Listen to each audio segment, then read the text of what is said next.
ton souffle.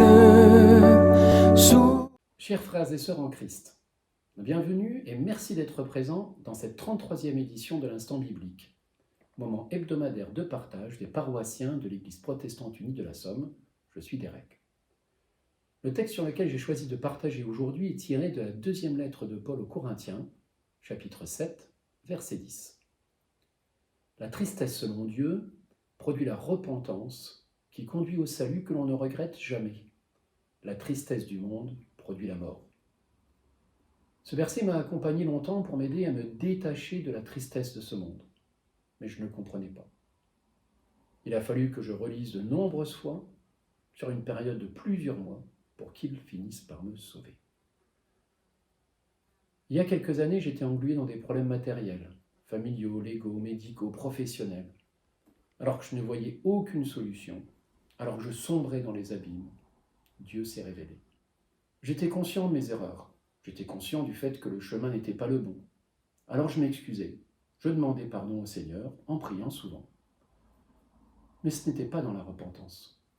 Mes excuses successives ne faisaient que justifier mes actes à mes yeux. Puisque j'avais demandé pardon, alors tout allait bien et je pouvais continuer. En fait, il me manquait la deuxième partie de la repentance. Le pardon, oui, mais aussi et surtout l'engagement à ne pas recommencer. C'est là que la deuxième épître de Pierre, chapitre 2, versets 19 à 22, est venue m'éclairer sur la nécessité de ne pas recommencer mes travers. Elle nous dit « Chacun est esclave de ce qui a triomphé de lui ». Quand j'entends cette phrase, déjà, je me dis aujourd'hui, je ne veux pas être l'esclave de qui que ce soit et de rien. Je veux être le serviteur de Dieu. Je reprends. Chacun est esclave de ce qui a triomphé de lui. En effet, si après s'être retiré des souillures du monde, par la connaissance du Seigneur et Sauveur Jésus-Christ, ils s'y engagent de nouveau et sont vaincus, leur deuxième condition est pire que la première. Car mieux valait pour eux n'avoir pas connu la voie de la justice que de se détourner, après l'avoir connu, du saint commandement qui leur avait été donné. Il leur est arrivé ce que dit le proverbe vrai. Le chien est retourné à ce qu'il avait vomi, et la truie lavée s'est vautrée dans le bourbier. Pour info, le proverbe vrai se trouve dans Proverbe 26, 11, comme un chien qui retourne à ce qu'il a vomi, ainsi est un insensé qui revient à sa folie. J'ai trouvé ça très fort, presque même injuste au début.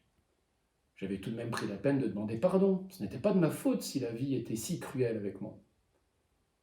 Là encore, il m'a fallu du temps pour me rendre compte que c'est la confiance en Dieu, en sa parole, l'écoute de l'Esprit Saint. C'est marcher avec Jésus-Christ qui sauve. Demander pardon ne suffit pas. La tristesse peut revenir, et elle reviendra toujours. Le monde n'est pas en sucre, comme on dit. Mais dans la repentance, alors vient le salut. J'ai donc été sauvé. La tristesse du monde aurait pu me conduire à la mort. La tristesse selon Dieu m'offre la vie éternelle. Je rends grâce au Seigneur qui a eu pitié de moi et qui m'a fait découvrir le sens de son amour pour moi. Ce qu'il a fait pour moi, il peut le faire pour vous qui écoutez ce message. Prions. Seigneur Dieu, notre Père Tout-Puissant, merci. Merci pour ce moment de partage que tu nous offres de vivre ensemble maintenant. Merci à l'Esprit Saint de nous éclairer dans la lecture de ta parole. Pardonne-nous lorsque nous fautons, lorsque nos pas ne sont pas sur ton chemin. Aide-nous à trouver la force de la repentance, être sur le qui-vive pour ne plus reproduire les mêmes erreurs. Nous savons que nous pouvons avoir confiance en toi en toutes circonstances. Aide-nous à ne jamais laisser notre environnement nous éloigner de cette certitude. Nous te le demandons au nom puissant de ton Fils Jésus-Christ. Amen. Je vous propose maintenant de chanter ensemble « J'ai l'assurance de mon salut », le 45-11 dans Alléluia. À bientôt pour un prochain numéro de l'Instant biblique. Que Dieu vous accompagne et vous bénisse.